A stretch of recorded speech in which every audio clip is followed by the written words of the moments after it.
लड़की ने चीजें उठाते समय गलती से एक आलू गिरा दिया। यही आलू भिखारिन की किस्मत पूरी तरह बदल देगा। भिखारिन ने आलू उठाया और लड़की को याद दिलाया कि उसने कुछ गिरा दिया है।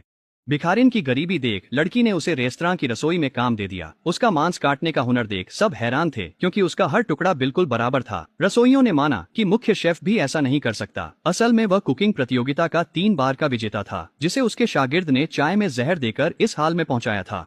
हालांकि जहर से युवक की मौत नहीं हुई, लेकिन उसकी याददाश्त चली गई और वह भिखारी बन गया। लड़की ने युवक का अच्छा स्वभाव और उसके पास कोई ठिकाना न देखकर उसे अपने यहाँ रख लिया और उसे मुख्य शेफ का सहायक बना दिया। उन दोनों को इतना करीब देखकर मुख्य शेफ जलन महसूस करने लगा। उसने जानबूझकर युवक के लिए मुश्किलें खड़ी की और उससे मांस काटने को कहा। हर टुकड़ा 1 इंच लंबा और 3 मिलीमीटर चौड़ा होना चाहिए था, ताकि मांस की सही बनावट बनी रहे। मुख्य शेफ के बोलने से पहले ही युवक ने मांस तैयार कर उसे उसके सामने रख दिया था।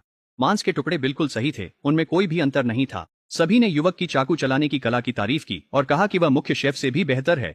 मुख्य शेफ ने मांस लिया, उपेक्षा दिखाते हुए कहा कि यह बस ठीक ठाक है। युवक से छुटकारा पाने और लड़की से शादी करने के लिए मुख्य शेफ ने उससे अंडा फेंटने को कहा। अंडा न केवल अच्छी तरह से फेंटा जाना चाहिए था, बल्कि इतनी तेजी से भी कि सफेदी और जर्दी पूरी तरह मिल जाएं और अंडे के ऊपर एक चॉपस्टिक सीधी खड़ी हो सके। सभी को हैरानी हुई जब युवक ने आसानी से मुख्य शेफ की शर्त पूरी कर दी। दूसरों को लगा कि युवक सहायक शेफ बनने के योग्य है, लेकिन मुख्य शेफ, जो उसे हटाना चाहता था, ने एक और चुनौती सोच ली। इस बार उसने युवक से कहा कि वह पोर्क टेंडरलॉइन को बैटर में लपेटे, जिसमें सॉस की मोटाई 1 मिलीमीटर से ज्यादा न हो। अगर सॉस की एक बूंद भी गिरती तो युवक को वहां से जाना पड़ता। युवक ने पहले पोर्क को बैटर में डुबोया, फिर अपनी आंतरिक ऊर्जा का उपयोग करके उसे समान रूप से लपेट दिया। एक हाथ से उसने चॉपिंग बोर्ड पर थपकी मारी और सारे बैटर लगे पोर्क के टुकड़े प्लेट पर पूरी तरह से सजे हुए थे। उसके हाथों पर सॉस की एक भी बूंद नहीं थी। सभी लोग हैरान रह गए। उन्होंने अंदाजा लगाया कि युवक किगोंग तकनीक का इस्तेमाल कर रहा है। मुख्य शेफ ने खुद को हारता हुआ महसूस किया और युवक की कला को मानने से इनकार कर दिया, लेकिन युवक ने अपने सारे काम पहले ही पूरे कर लिए थे। मुख्य शेफ के पास कोई विकल्प नहीं बचा। उसे युवक को सहायक के रूप में रसोई में रहने देना पड़ा। बाद में मुख्य शेफ ने स्वीट एंड सॉर पोर्क की एक प्लेट बनाई और युवक से कहा कि वह इसे वांग अध्यक्ष को परोसे। युवक ने तुरंत उस डिश में एक समस्या देखी। उसने कहा कि सॉस बहुत गाढ़ा है, जिससे कुरकुरापन प्रभावित होगा। संभावना है कि वांग अध्यक्ष इससे संतुष्ट नहीं होंगे। मुख्य शेफ गुस्से में आ गया और जोर देकर कहा कि युवक को उसकी डिश की आलोचना करने का कोई हक नहीं है। उसी समय लड़की जल्दी से रसोई में आई और बोली कि वांग अध्यक्ष डिश चखने के लिए इंतजार कर रहे हैं, और वह उसे बाहर ले गई। रेस्तरां के मालिक, जो उम्मीद कर रहे थे कि यह डिश उन्हें 5 स्टार रेटिंग दिलाएगी, हैरान रह गए जब वांग अध्यक्ष ने उसे थूक दिया और उसे घटिया बताया। मालिक को यकीन नहीं हुआ और उन्होंने खुद डिश चखी और सचमुच उसका स्वाद कमजोर था। उन्होंने लड़की से कहा कि वह रसोई को बताए कि एक नई सिग्नेचर डिश तैयार करें, लेकिन मुख्य शेफ, जो रेस्तरां के सबसे कुशल रसोइये थे, ने दावा किया कि स्वीट एंड सॉर पोर्क उनकी खासियत है। अन्य शेफ्स को शक था कि वे वांग अध्यक्ष को संतुष्ट करने वाली डिश बना पाएंगे। उसी समय वह युवक चुपचाप सामग्री काटने लगा। मुख्य शेफ ने उसे रोकने की कोशिश की, यह कहते हुए कि भले ही वे नई डिश बनाएं, यह उसका काम नहीं है। हालांकि युवक की चाकू चलाने की कला देखकर लड़की प्रभावित हुई। उसने फैसला किया कि वह उसे डिश बनाने देगी और रेस्तरां का भविष्य उसके हाथों में सौंप देगी। युवक ने एक मुर्गा लिया और उसे तैयार करने लगा। इसी बीच मालिक वांग अध्यक्ष की झुंझलाहट को शांत करने की कोशिश कर रहा था। अचानक प्रतिद्वंद्वी रेस्तरां का मालिक 3 शेफ्स के साथ उन्हें उकसाने आ गया। उन्होंने पहले स्वीट एंड सॉर पोर्क का मजाक उड़ाया, फिर वांग अध्यक्ष को अपने रेस्तरां में आकर खाना चखने का निमंत्रण दिया। संयोग से युवक एक नई तैयार की गई डिश लेकर वहां से गुजरा। जब प्रतिद्वंद्वी मालिक ने उस डिश को देखा, जो कि एक मिट्टी का गोला था, तो उसने तुरंत उसका मजाक उड़ाना शुरू कर दिया। वांग अध्यक्ष गुस्से में जाने ही वाले थे, लेकिन युवक ने हथौड़े से मिट्टी का गोला तोड़ दिया, जिससे अंदर से कमल का पत्ता निकला। फिर कमल के पत्ते से एक फीनिक्स बाहर उड़ाया। यह दृश्य देखकर वहां मौजूद सभी लोग हैरान रह गए। यहाँ तक कि फूड एसोसिएशन के अध्यक्ष श्री वांग भी अवाक रह गए। उन्होंने एक्सक्लेम किया कि इस डिश की खुशबू इतनी मखमली और दिव्य है, मानो वह किसी जादुई लोक में हो। वह खुद को रोक नहीं पाए और उनके मुंह में पानी आ गया। लड़की, जो होटल की 5 स्टार रेटिंग पाने की कोशिश कर रही थी, उसने श्री वांग से डिश चखने का अनुरोध किया। अप्रत्याशित रूप से प्रतिद्वंद्वी होटल के मालिक ने जानबूझकर परेशानी खड़ी की, अपने स्टाफ को गिरने का नाटक करने और चिकन गिरा देने का निर्देश दिया। ये देखकर लड़की के होटल के मालिक को बहुत गुस्सा आया और उन्होंने दूसरी तरफ के लोगों पर जानबूझकर नुकसान पहुंचाने का आरोप लगाया। हालांकि प्रतिद्वंद्वी होटल का मालिक साफ तौर पर चुनौती देने आया था और श्री वांग को जज बनाने के लिए भी। जो होटल हार जाएगा उसे बंद करना पड़ेगा और फिर कभी फूड इंडस्ट्री में हिस्सा नहीं ले सकेगा। अनिच्छा से लड़की के होटल के मालिक ने चुनौती स्वीकार कर ली। पहला राउंड चाकू चलाने की कला की प्रतियोगिता होगी। प्रतिद्वंद्वी होटल ने ऐसे शेफ को भेजा जो चाकू देवता का वंशज था और चाकू चलाने की कला में दुनिया में पहले स्थान पर था। यह देखकर कि कोई आगे आने की हिम्मत नहीं कर रहा था, लड़की ने खुद हिस्सा लेने का फैसला किया। उसे प्रतिद्वंद्वी होटल के मालिक ने मजाक उड़ाया, जिसने कहा कि उसकी नाजुक कदकाठी के साथ वह चाकू पकड़ भी नहीं पाएगी। इस नाजुक मौके पर युवक फिर से आगे आया और प्रतियोगिता में हिस्सा लेने का फैसला किया। यह देखकर सभी ने मालिक से किसी और को चुनने की गुजारिश की, क्योंकि वह युवक तो बस एक भिखारी था और मुकाबले के लायक नहीं था। यह सुनकर सभी को लगा कि उसकी हार तय है। फिर भी युवक शांत और बेफिक्र बना रहा। प्रतिद्वंद्वी शेफ की शानदार चाकू चलाने की कला देखकर भीड़ उसकी तारीफ करने लगी, सोचने लगी कि ऐसी कला देखना तो एक दुर्लभ मौका है। यहाँ तक कि मिस्टर वांग ने भी अपनी स्वीकृति जताई। फिर युवक ने अपनी चाकू चलाने की कला दिखाना शुरू किया। जब युवक ने अपनी आंखें बंद कर लीं, तो सभी उसका मजाक उड़ाने लगे, सोचने लगे कि वह तो सो गया है। उन्हें पता नहीं था कि युवक अपनी सुनहरी आंखों का इस्तेमाल कर रहा था और मछली की संरचना को ध्यान से देखने के बाद उसने चाकू उठाया और काटना शुरू कर दिया। हालांकि उसकी चाकू चलाने की कला को जल्दी ही भीड़ ने आलोचना की। उन्हें लगा कि उसकी जीतने की कोई संभावना नहीं है, जैसा कि उम्मीद थी। जब दोनों ने अपनी मछली की स्लाइस मेज पर पेश की, तो मिस्टर वांग ने प्रतिद्वंद्वी शेफ की स्लाइस की पतलापन और नाजुकता की तारीफ की, जबकि युवक की स्लाइस को उन्होंने घटिया बताया। जैसे ही वह पहले दौर के विजेता की घोषणा करने वाले थे, भीड़ ने देखा कि युवक द्वारा काटी गई मछली अभी भी जीवित थी। इस चमत्कारी चाकू कौशल ने सभी को हैरान कर दिया। अंत में मिस्टर वांग ने युवक को विजेता घोषित किया। लड़की को विश्वास ही नहीं हुआ कि जिस भिखारी को उसने शरण दी थी, उसमें इतनी असाधारण पाक कला थी। दूसरा दौर पास्ता पर केंद्रित था। प्रतिद्वंद्वी होटल ने एक प्रतियोगी भेजा जो शाही महल के रसोइयों का वंशज था। प्रतिद्वंद्वी की वृद्ध अवस्था को देखकर लड़की के होटल के मुख्य रसोइये को पूरा विश्वास था कि वह उसे हरा सकता है, इसलिए उसने इस दौर की प्रतियोगिता के लिए स्वयं को आगे किया।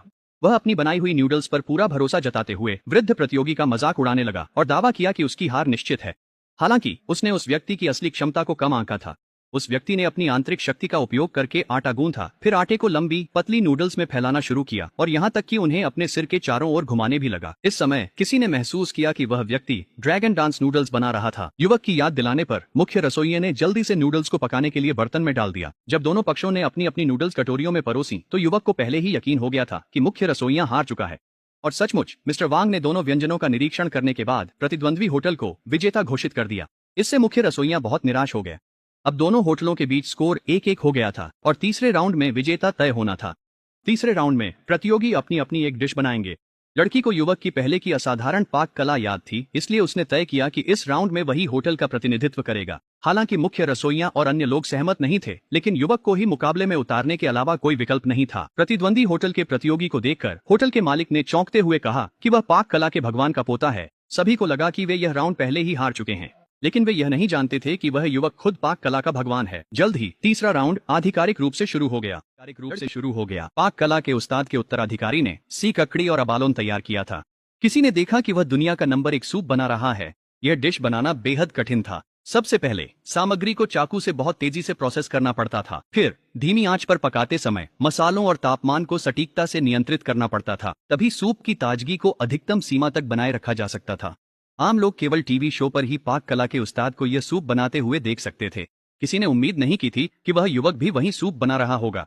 यह देखकर उत्तराधिकारी ने उस युवक पर अपनी कला की नकल करने का आरोप लगाया। युवक ने तुरंत इसका खंडन किया। फिर उसने फैल करते हुए गरम कड़ाही में तेल डाला। यह देखकर कि युवक की तकनीक उत्तराधिकारी से कम नहीं थी, भीड़ ने हैरानी से उसकी सराहना की और उसकी तारीफ की। उत्तराधिकारी को डर था कि कहीं वह एक मामूली काम करने वाले से हार न जाए। उसने सोचा कि इस बार तो उसे जीतना ही है, इसलिए उसने सामग्री को मिट्टी के बर्तन में डालकर दोनों हाथों की आंतरिक ऊर्जा से सूप को धीमी आंच पर पकाना शुरू कर दिया।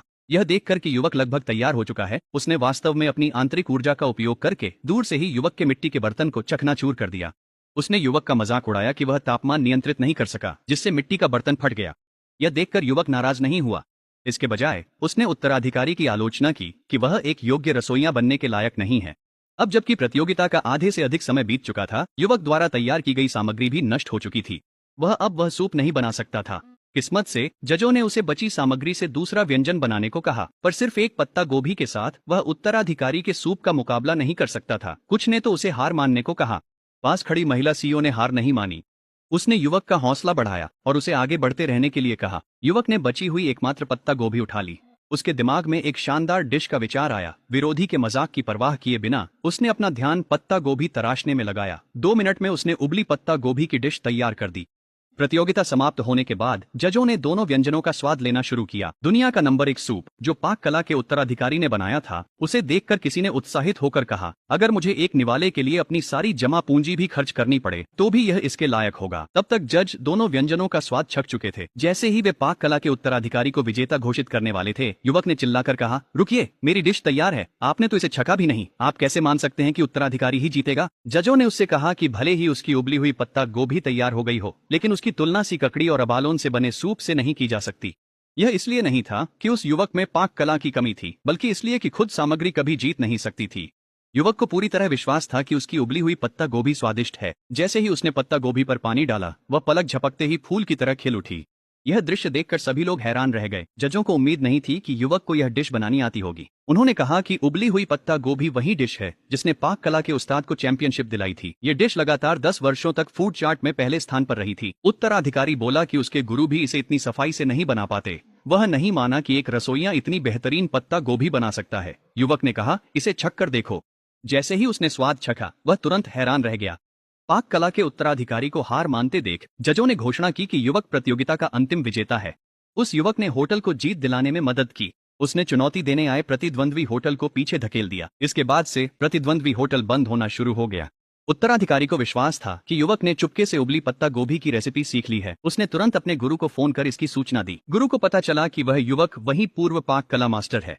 उसे कभी उम्मीद नहीं थी कि पाक कला मास्टर अब भी जीवित होगा। अगली पाक कला मास्टर प्रतियोगिता शुरू होने वाली थी। उसे इस बात की चिंता नहीं थी कि युवक उसका खिताब छीन लेगा, क्योंकि युवक अपनी स्वाद की क्षमता खो चुका था। युवक अच्छी तरह जानता था कि अगर किसी शेफ की स्वाद पहचानने की क्षमता चली जाए तो वह कभी भी चैंपियनशिप नहीं जीत सकता। युवक की स्वाद पहचानने की क्षमता वापस लाने के लिए महिला सीईओ ने कई प्रयास किए। आधिकारिक रूप से शुरू